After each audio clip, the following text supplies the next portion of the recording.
উচ্চ ন্যায়ালয়ে যিটো গ্ৰেছ মাৰ্কৰ ক্ষেত্ৰত তেওঁলোকে মানে নিৰ্দেশনা জাৰি কৰিছে আৰু আমাক ৰিভিউ কৰিবৰ কাৰণে কৈছে। আমি উচ্চ ন্যায়ালয়ৰ নিৰ্দেশনা আমি পালন কৰিম। 2 মাহৰ ভিতৰত কামখিনি কৰিব দিছে, 2 মাহৰ ভিতৰতে আমি কৰিম। জটিলতাটো সৃষ্টি হ'ব বুলি মই একো ভবা নাই, কাৰণ বিশেষ কথাটো হ'ল যে গ্ৰেছ মাৰ্ক কোনো এটা বিষয়ত দিয়া হৈছে, 5 নম্বৰ।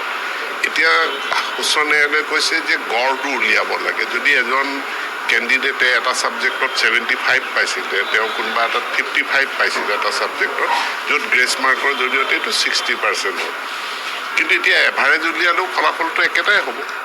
গ্ৰেছ মাৰ্ক দিয়াৰ কোনো মানে নিয়মীয়া তেনেকুৱা কোনো ৰুল নাথাকে।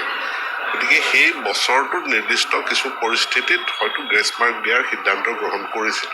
গতিকে আহি থকা দিনবিলাকত প্ৰত্যেকটো পৰীক্ষাত গ্ৰেছ মাৰ্ক দিব এনেকুৱা কোনো সিদ্ধান্ত নীতি আমাৰ নাই।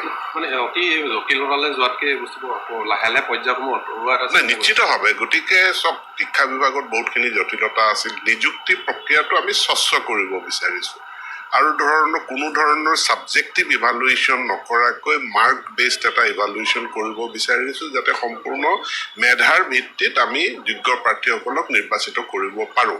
আৰু সেইটো কৰাৰ ক্ষেত্ৰতো যি সামান্যতম যিখিনি প্ৰশ্নবোধক চিন য'ত য'ত আছে, সেইখিনিও আমিও নাইকিয়া কৰিব বিচাৰিছোঁ। উচ্চতম ন্যায়ালয়েও এটা নিৰ্দেশনা দিছে, নিৰ্দেশনাটো আমি পালন কৰিম। যিবিলাকে এতিয়া গ্ৰেছ মাৰ্ক পোৱাৰ পিছত এপইণ্টমেণ্ট লেটাৰ পাইছে, তেওঁলোকৰ গ্ৰেছ মাৰ্ক পোৱা কোনো এপইণ্টমেণ্ট লেটাৰ নাই পোৱা, কাৰণ সেইখিনি আমি উইথহেল্ড কৰি ৰাখিছিলোঁ। 1332 গৰাকী প্ৰাৰ্থী, তেওঁলোকে এপইণ্টমেণ্ট লেটাৰ নাই পোৱা। যিসকলৰ ক্ষেত্ৰত গ্ৰেছ মাৰ্ক কোনো বিতৰ্ক নাই, তেওঁলোকেহে এপইণ্টমেণ্ট লেটাৰ পাইছে। গতিকে এতিয়া গ্ৰেছ মাৰ্ক যিসকলে পাইছিল তেওঁলোকৰ ক্ষেত্ৰত এটা ৰিএভালুৱেশ্যন হ'ব, অৰ্থাৎ তেওঁলোকৰ গড় নম্বৰটো আমি চাই পেলাই তাৰ ভিত্তিত তেওঁলোক টেট পাছ কৰিছে কৰা নাই এই সম্পৰ্কে সিদ্ধান্ত গ্ৰহণ কৰি এখন তাৰ বিপৰীতে এখন তালিকা হ'ব, তেওঁলোকে নিযুক্তি লাভ কৰিব।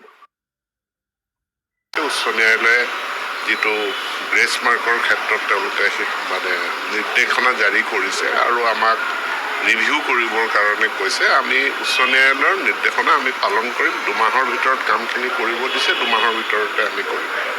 জটিলতাটো সৃষ্টি হ'ব বুলি মই একো ভবা নাই, কাৰণ বিশেষ কথাটো হ'ল যে গ্ৰেছ মাৰ্ক কোনো এটা বিষয়ত দিয়া হৈছে, 5 নম্বৰ।